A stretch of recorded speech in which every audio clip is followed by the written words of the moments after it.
నమస్కారం. ఎంతో కాలంగా ఎదురుచూస్తున్న ఆంధ్రప్రదేశ్ డిఎస్సి 2026 నోటిఫికేషన్ గురించి చాలా వార్తలు వినిపిస్తున్నాయి కదా. అసలిందులో నిజమెంత, తాజా సమాచారమేంటి, అంచనాలు ఎలా ఉన్నాయి, వీటన్నిటి గురించి ఈరోజు క్లియర్గా తెలుసుకుందాం.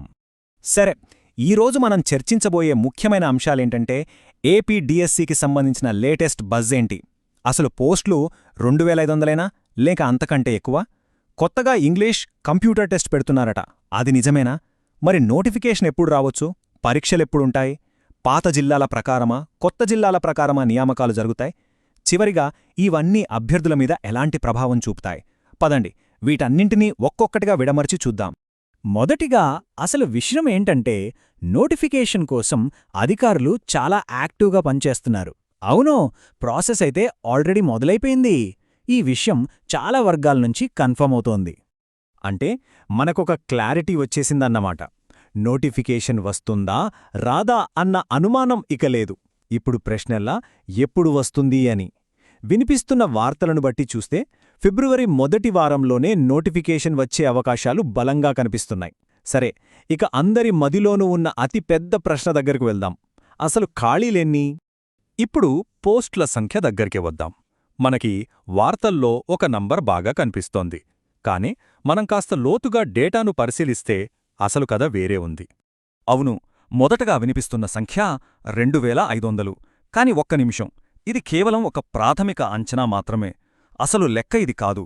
ఎందుకంటే ఇందులో ఇంకా కొన్ని కీలకమైన ఖాళీలను కలపనేలేదు. ఓకే, ఇప్పుడు అసలు లెక్కలు చూద్దాం. ఈ నంబర్ ఎలా పెరుగుతుందో చూడండి. స్పెషల్ డిఎస్సి పోస్టులు దాదాపు 2000. అలాగే ఎస్సీ ఎస్టీ కేటగిరీల్లో బ్యాక్లాగ్ పోస్టులు సుమారు 1400 నుంచి 1600 వరకు ఉన్నాయి. అంతేకాదు, కొత్తగా వస్తున్న మోడల్ ప్రైమరీ స్కూళ్ల కోసం మరో 1146 పోస్టులు. వీటికి తోడు రిటైర్మెంట్లు, స్కూల్ రేషనలైజేషన్ వల్ల వచ్చే ఖాళీలు వేరే. ఇవన్నీ కలిపితే ఆ సంఖ్య ఎక్కడికో వెళ్ళిపోతుంది.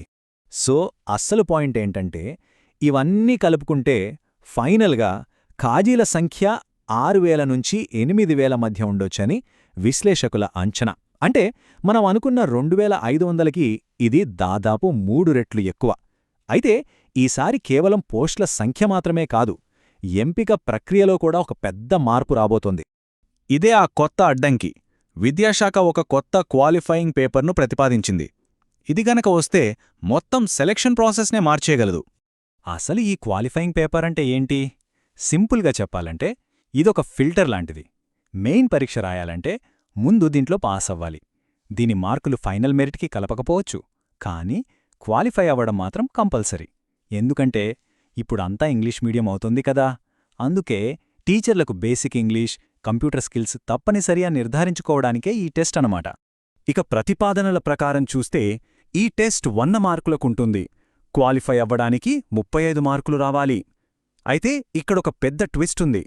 మీ సబ్జెక్టులో మీరు ఎంత నిపుణులైనా సరే, ఒకవేళ ఈ ఇంగ్లీష్ కంప్యూటర్ టెస్ట్లో ఫెయిల్ అయితే మీరు రేస్ నుంచే తప్పుకోవాల్సొస్తుంది. దీనికోసం ప్రభుత్వం దగ్గర ఇంకా ఆమోదం రావాల్సింది. అంటే చాలామంది అభ్యర్థులు తమ సబ్జెక్ట్లో ఎక్స్పర్ట్స్ అయినా కూడా ఈ ఒక్క ఇంగ్లీష్ టెస్ట్లో క్వాలిఫై అవ్వకపోతే మొత్తం పోటీ నుంచే వైదొలగాల్సి రావచ్చు. అందుకే ఇప్పటినుంచే ఈ స్కిల్స్ మీద కూడా దృష్టి పెట్టడం ఎంత ముఖ్యమో ఇది స్పష్టం చేస్తోంది. సరే, ఇప్పుడు ఇవన్నీ మన టైమ్లైన్లో ఎలా సెట్ అవుతాయో చూద్దాం. ఇక టైమ్లైన్స్ విషయానికొస్తే మొత్తం ప్రాసెస్ చాలా ఫాస్ట్గా జరగబోతోంది. ఇప్పట్నుంచి పరీక్ష అయ్యేంతవరకు ప్రతిరోజూ చాలా చాలా కీలకం. చూడండి, జనవరి 9వ తేదీ కల్లా టెట్ రిజల్ట్స్ వచ్చేస్తాయి. ఆ వెంటనే ఫిబ్రవరి మొదటి వారంలో డిఎస్సి నోటిఫికేషన్ వస్తుంది. ఇక నోటిఫికేషన్ వచ్చినప్పటి నుంచి ప్రిపరేషన్కి కేవలం 45 రోజులే టైం ఉంటుంది. ఆ తర్వాత ఏప్రిల్లో పరీక్షలుండే అవకాశముంది. అంటే సమయం చాలా తక్కువగా ఉంది. ఇక మరో పెద్ద ప్రశ్న, నియామకాలు పాత జిల్లాల ప్రకారం చేస్తారా కొత్త జిల్లాల ప్రకారమా? ఇది చాలామందిని వేధిస్తున్న సందేహం. కానీ మనకు అందుతున్న సమాచారం ప్రకారం ప్రభుత్వం వేగానికే ఎక్కువ ప్రాధాన్యత ఇస్తున్నట్టు తెలుస్తోంది. దాదాపుగా అందరూ చెప్తున్నదేంటంటే నియామకాలు పాత 13 జిల్లాల ప్రకారమే జరిగే అవకాశాలు ఎక్కువగా ఉన్నాయి. ఎందుకంటే కొత్త 28 జిల్లాల ప్రకారం చేయాలంటే దానికి మళ్లీ జనాభా లెక్కలు, ఇతర అడ్మినిస్ట్రేటివ్ పనులతో చాలా టైం పడుతుంది. ఇది నోటిఫికేషన్ ఇంకా ఆలస్యం చేస్తుంది. అందుకే పాత విధానానికే మొగ్గు చూపే అవకాశం ఉంది. సరే, ఇన్ని విషయాలు తెలుసుకున్నాం కదా. మరి ఫైనల్గా డిఎస్సికి ప్రిపేర్ అవుతున్న అభ్యర్థులకు దీనివల్ల కలిగే ప్రయోజనమేంటి? వాళ్ళు గుర్తుంచుకోవలసిన విషయాలేంటి? మనం ఇప్పటిదాకా చర్చించుకున్న విషయాల్ని ఒక్కసారి గుర్తు చేసుకుందాం. 1. నోటిఫికేషన్ ఫిబ్రవరిలో రావచ్చు. ప్రిపరేషన్కి కేవలం 45 రోజులే టైం ఉంటుంది. 2.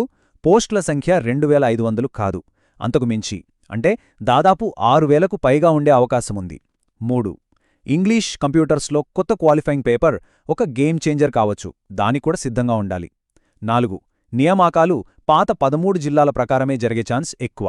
సో ఇదంతా చూస్తుంటే ఒక విషయం క్లియర్గా అర్థమవుతోంది. ఈసారి డిఎస్సిలో నెగ్గాలంటే కేవలం సబ్జెక్ట్ నాలెడ్జ్ ఉంటే సరిపోదు. కొత్త సవాళ్లకు తగ్గట్టుగా ప్రిపరేషన్ స్ట్రాటజీని మార్చుకోవాల్సిందే. మరి ఇంత తక్కువ సమయంలో ఈ కొత్త పరీక్ష విధానం కూడా ఉండే అవకాశం ఉన్న నేపథ్యంలో విజయం సాధించాలంటే అభ్యర్థులు తమ వ్యూహాన్ని ఎలా మార్చుకోవాలి? ఇది కదా అసలైన ప్రశ్న.